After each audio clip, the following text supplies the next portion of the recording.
हमारे देश में किसानों को लेकर बहुत सारी योजनाएं बनती हैं, शुरू से बनती रही हैं। किसानों की बेहतरी की बात की जाती रही, लेकिन क्या वास्तव में किसानों के बेहतर दिन आ रहे हैं?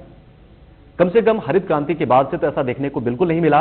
अच्छे दिन हम खेती के लेकर आ गए, लेकिन खेती करने वाले किसानों के अच्छे दिन कब आएंगे, इसको लेकर लगातार सवाल उठते रहे हैं।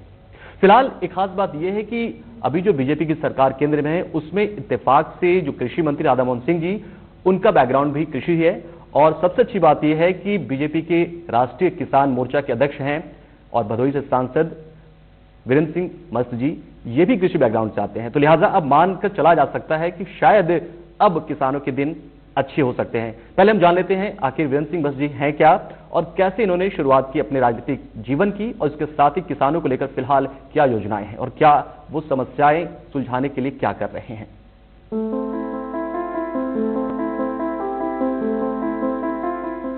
21 अक्टूबर 1956 को बलिया में जन्म हुआ।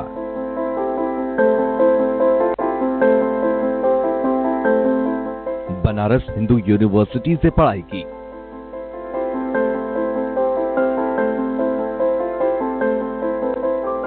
साल 2014 में यूपी के भदोही सीट से बीजेपी के सांसद चुने गए।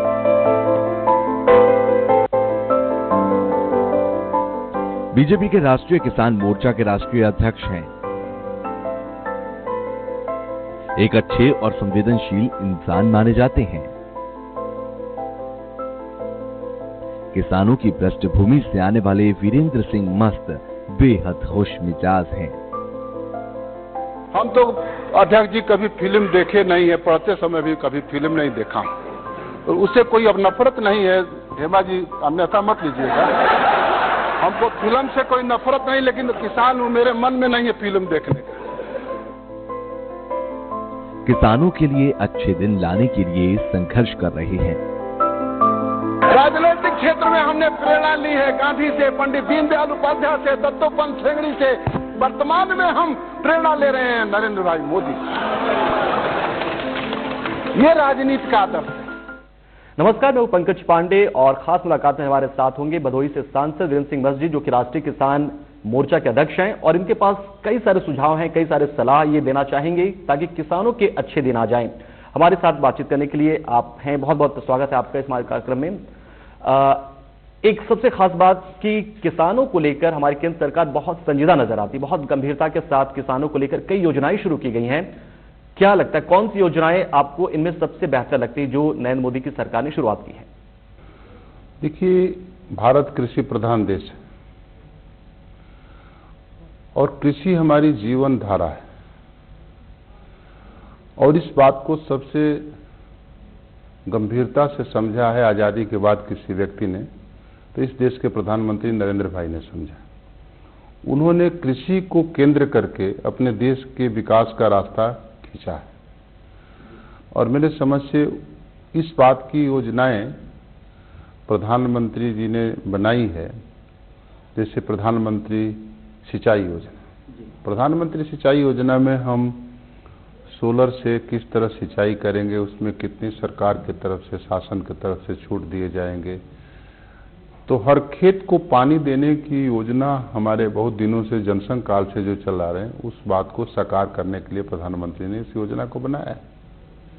इससे होगा क्या कि जहां एक फसली खेती होती थी सिंचाई के अभाव में, तो सोलर सिंचाई से वो दो फसली खेती होने लग जाएंगी।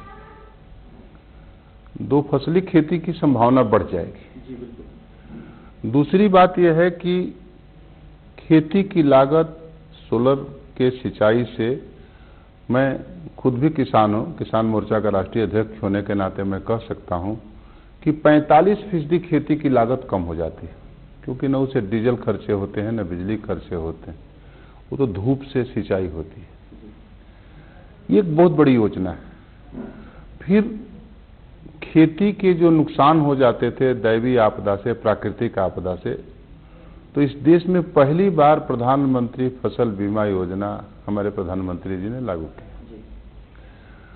तो इस देश के कृषि प्रधान होने के नाते, कृषि जीवन धारा होने के नाते, एक शासनकर्ता के नाते प्रधानमंत्री ने जो योजना बनाई है किसान के विकास के लिए, कृषि के विकास के लिए, जैसे मनरेगा के पैसे से 10 लाख तालाब बनाना, जल संरक्षण का काम करना।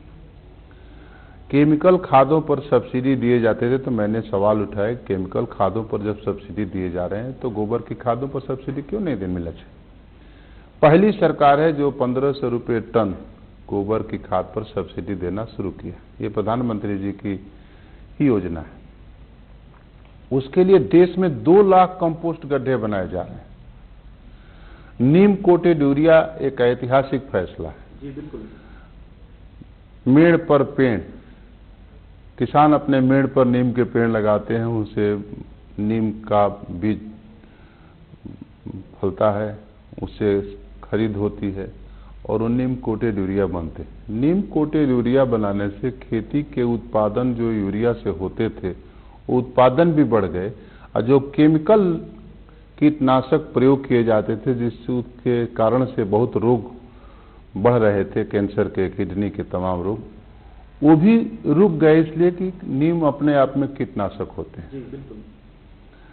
और एक सबसे बड़ा आश्चर्य का विषय यह है कि जंगली जानवरों से खेती के उत्पादन का जो नुकसान होता था, नीम कोटेड यूरिया के प्रयोग करने से जंगली जानवरों के द्वारा होने वाले नुकसान भी लगभग रुकते जा रहे हैं। कुल मिला के बहुत सारी योजनाएं शुरू की गई है। एक और योजना सर शुरू की गई है जो कि सॉइल हेल्थ कार्ड बता रहा हूं। ये सारी योजनाएं नीचे तक पहुंचने के लिए भी कोशिश किए जा रहे हैं, और मैंने ये सुझाव दिया है कि हर राज्य में ब्लॉक, विकास खंड जिसको कहते हैं उत्तर प्रदेश में, विकास खंड स्तर राज्य सरकार और केंद्र सरकार का एक सेंटर होता है, सेक्रेटेरिएट होता है। वहां तक ये योजनाओं को जानकारी किसानों तक पहुंचे। और सबसे महत्वपूर्ण फैसला हुआ है जिसे गोबर के खाद को सभी ऑर्गेनिक खेती दुनिया में जो आज चलन बढ़ा है, मांग बढ़ी है ऑर्गेनिक खेती के उत्पादन की, तो भारत दुनिया का केंद्र बनने जा रहा है। और भारत में उत्तर प्रदेश गंगा यमुना का जहां मैदान है, उत्तर प्रदेश उसका सबसे बड़ा केंद्र होगा। ये सारी महत्वपूर्ण योजनाएं प्रधानमंत्री जी की कोशिश से ही हो रही हैं। मैं किसान होने के नाते भी इस बात को स्वीकार करता हूं और कर सकता हूं। फिर भी 3 साल हो गए हैं, बहुत सारी योजनाएं शुरू हुई, किसी के 1 साल हुए हैं, किसी के 2 साल हुए हैं। एक योजना, काफी अहम योजना जिसकी शुरुआत हुई थी सॉइल हेल्थ कार्ड को लेकर, करीब बहुत अच्छे खासे जो 19 करोड़ जो भूमि खाते हैं उनको सॉइल हेल्थ कार्ड के जरिए जोड़ने की बात की जा रही है। तो सॉइल हेल्थ कार्ड के जरिए क्या फायदा किसानों को मिलेगा वास्तविकता में? देखिए, हर जगह हर जिले में कृषि विज्ञान केंद्र है। कृषि विज्ञान केंद्र एक तरह से मिट्टी स्वास्थ्य परीक्षण का केंद्र बना है। वो अपने तरह से विकास खंडों पर उसको केंद्रित कर रहा है। मिट्टी स्वास्थ्य परीक्षण का काम इसलिए हो रहा है कि किस मिट्टी में किस तरह की खाद की जरूरत है और कितनी खाद की जरूरत है, किसान इस बात को समझ सके। इसलिए उसका मिट्टी का स्वास्थ्य जानना किसान के लिए जरूरी है और उसको बताना भी जरूरी है। क्या आप मैं अभी नहीं मैं कह सकता हूं कि हर किसानों तक इसकी जानकारी पहुंची है, क्योंकि अपने देश, इतने बड़े देश में 6.5 लाख गांव में हर जानकारियों को पहुंचाना भी एक बहुत बड़ा काम है और एक जन आंदोलन की तरह उसको चलाने के लिए काम करने की जरूरत है। ये काम महत्वपूर्ण काम है। जैसे कि आप किसानों से लगातार जुड़ते रहते हैं, उनके लिए जो है आप रणनीति तैयार करते हैं कि किसानों को कैसे जागरूक किया जाए।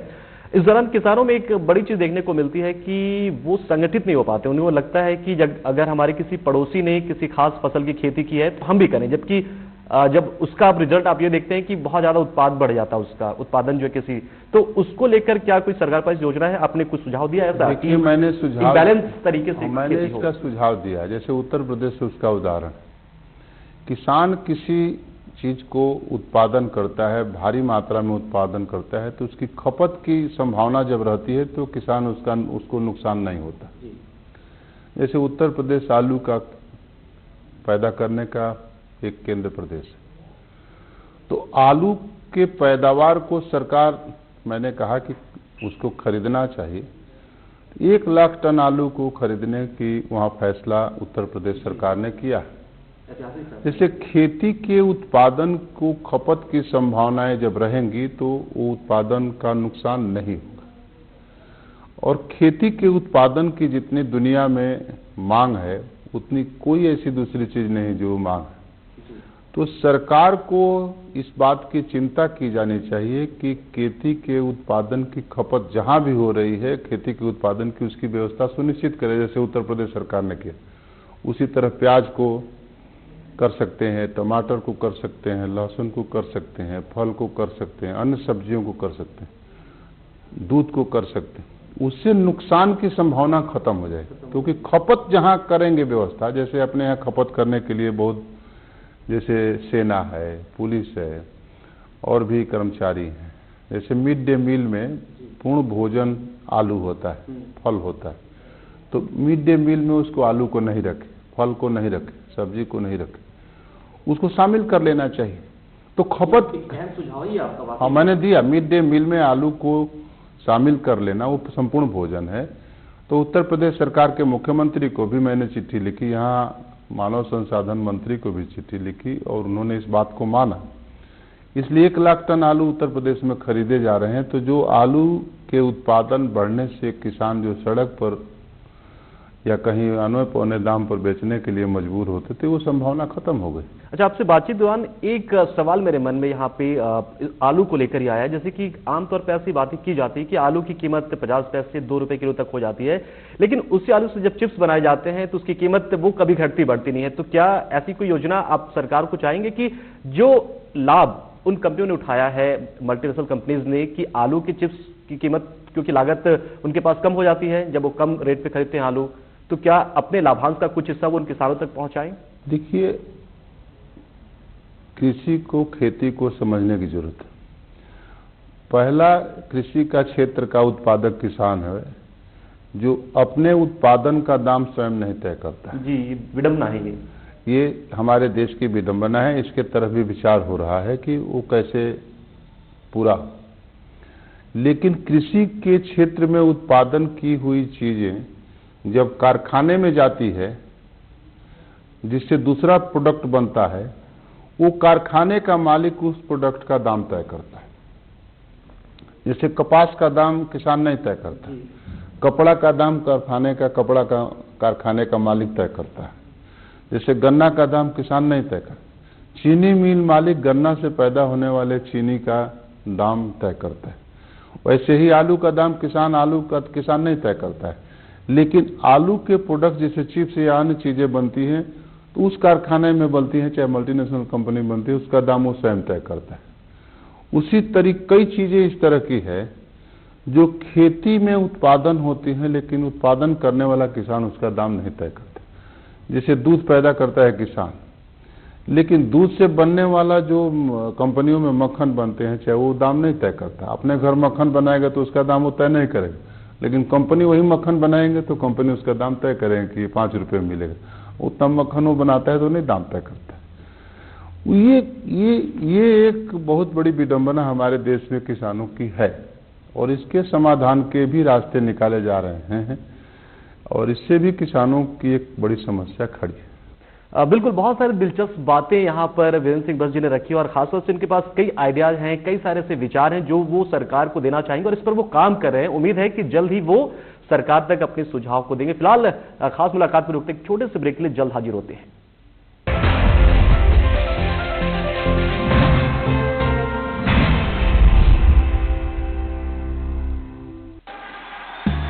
जब साथ हो एक्वालाइट तो हर रास्ता बन जाता है आसान, हर मंजिल करीब। Stylish, comfortable and long lasting Aqualite, मजबूत कदमों का मजबूत साथ। 15 खास जड़ी बूटियों से बना पेट सफा आयुर्वेदिक क्यूर आज ही ले आएं। पेट सफा पहली रात से ही असर दिखाता है और इसकी आदत भी नहीं पड़ती। पेट सफा, हर रोग दफा।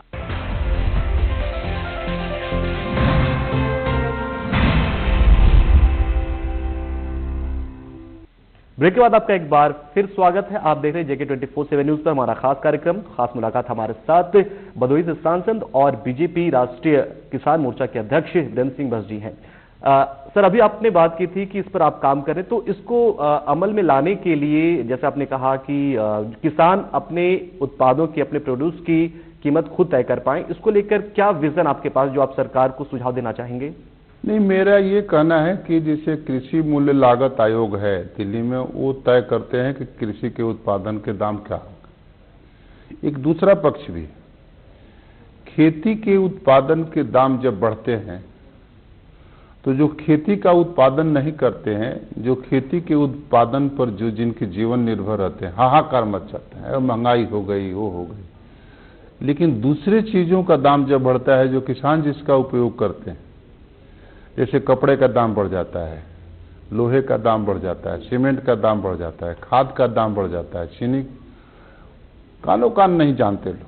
लेकिन खेती के उत्पादन, जैसे अगर गेहूं का दाम बढ़ गया, चावल का दाम बढ़ गया, कुछ हद तक चीनी का दाम बढ़ गया, तेल का दाम बढ़ गया, सरसों तेल, हाहाकार मच जाता है, महंगाई हो गई, महंगाई हो गई। मैं समझता हूं कि महंगाई के पर एक पूरी बहस होनी चाहिए कि महंगाई का दायरा क्या। सीमेंट का, लोहे का दाम बढ़ जाएगा तो महंगाई के दायरे में नहीं आएगा, लेकिन चावल का, धान का, चीनी का, सरसों तेल का, दूध का दाम बढ़ जाएगा तो महंगाई के दायरे में आ जाएगा। तो मेरा ये कहना है कि बहुत पहले डॉक्टर लोहिया इस बात को कहते थे कि कारखानिया माल और खरिहनिया माल के दाम को तय करने में एक रूपता जी। कारखाने के माल के दाम कैसे तय होते हैं, खलिहान के भी माल के दाम उसी तरह फार्मूले पर तय होना चाहिए। कृषि मूल्य लागत आयोग जो बनाए गए हैं, मैं समझता हूं कि खेती के पूर्णतः लागत को ठीक से वो अध्ययन नहीं कर पाते, जानते नहीं, क्योंकि हर प्रदेश की खेती अलग अलग तरह की है।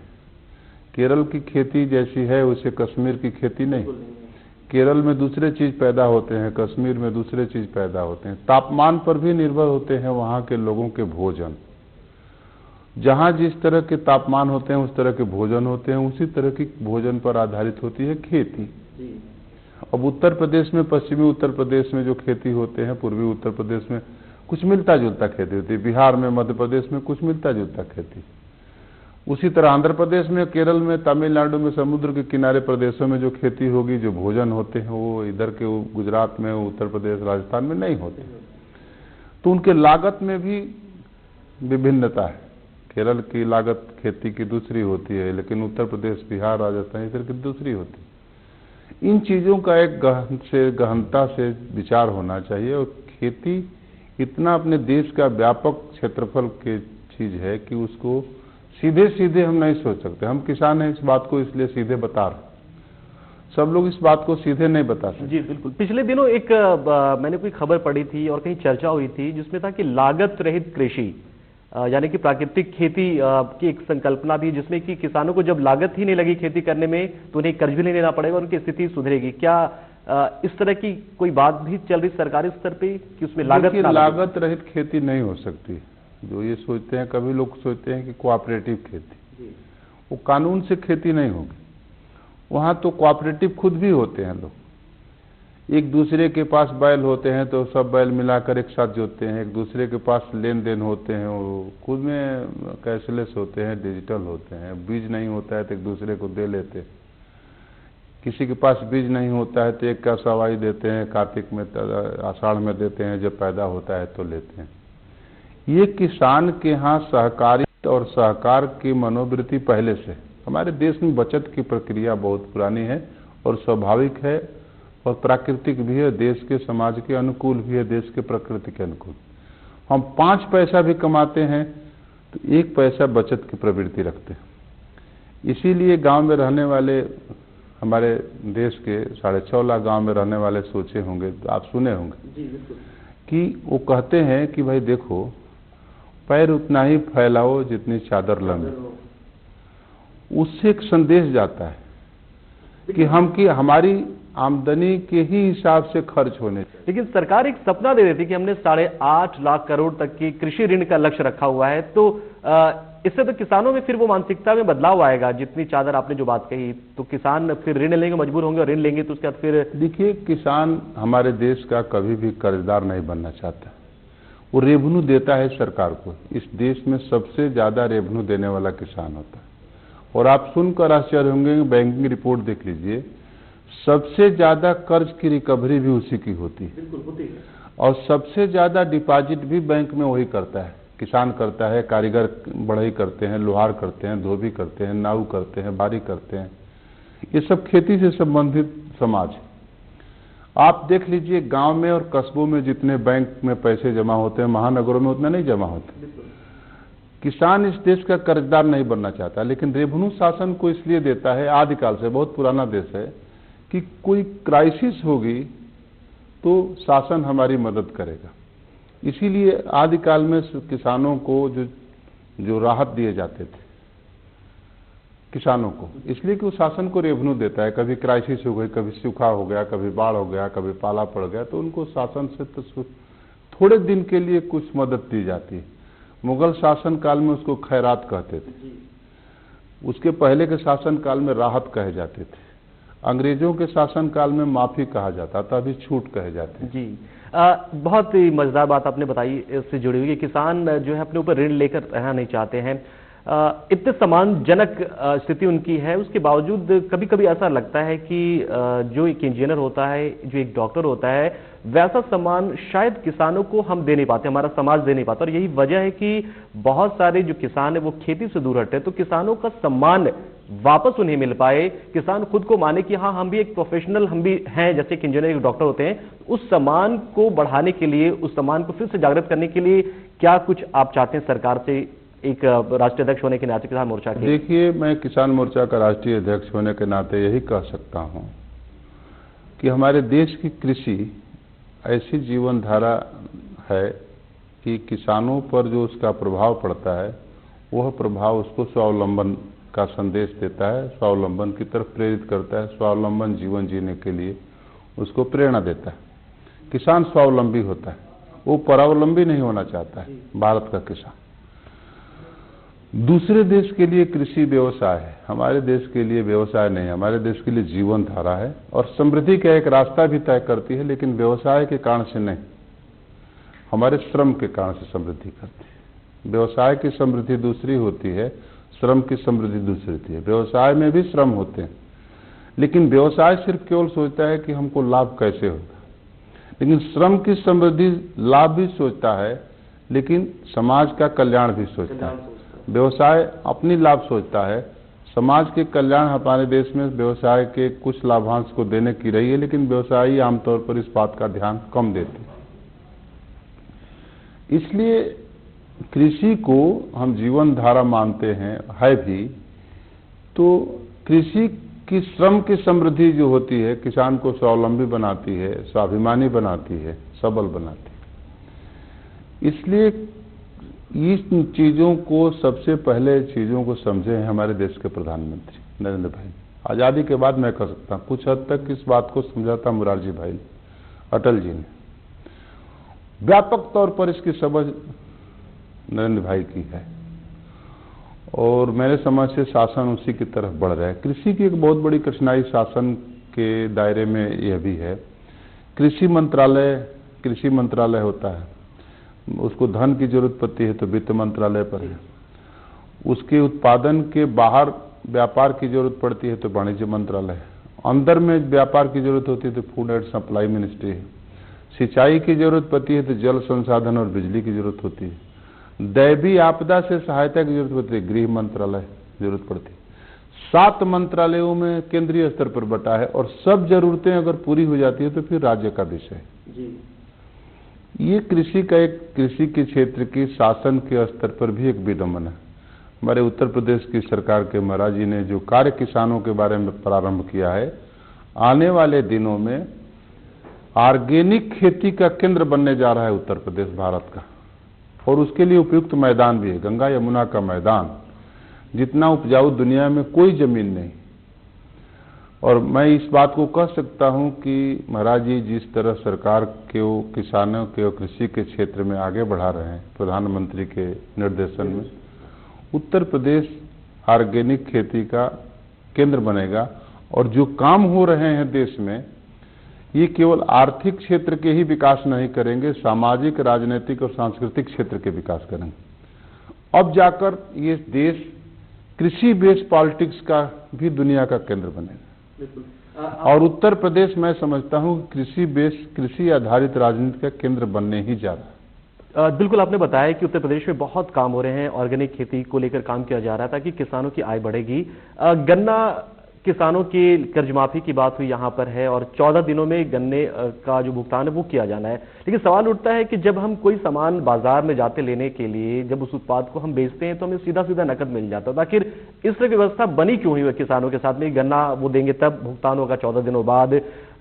हालांकि परंपरा शुरू से, मैं ये नहीं कह रहा हूं कि इस सरकार में ऐसे यूपी सरकार में हो रहा है, जबकि किसान जब बीज लेने जाते हैं वो तुरंत भुगतान करते हैं, जब वो तेल लेने जाते हैं तुरंत भुगतान करते हैं, उर्वरक लेने जाते हैं तुरंत भुगतान करते हैं। तो इस तरह के भुगतान की जो प्रणाली है उसको खत्म करने के लिए भी क्या कुछ कदम उठाया जा सकता है कि वो अपना गन्ना दें और तुरंत नकद अपने पैसे ले लें? ऐसी विसंगतियां किसानों की थी, गन्ने के किसानों की उत्तर प्रदेश में विशेष तौर पर, लेकिन केंद्र सरकार ने और प्रदेश के प्रधानमंत्री ने स्वयं हस्तक्षेप करके उसका समाधान निकाला। केंद्र के उसके लिए आर्थिक सहायता भी दिए गए और प्रदेश सरकार मुकम्मल उसके समाधान का रास्ता निकाल लिया है। उसमें कई तरह की कठिनाइयाँ थी, गन्ना के किसानों की, गन्ना मिल मालिकों की किस तरह कठिनाइयाँ थी। पिछले सरकारें उन कठिनाइयों का समाधान नहीं कर पाए थे, इसलिए बचा था। उनको समझना चाहिए, किसानों की संवेदना को समझना चाहिए था।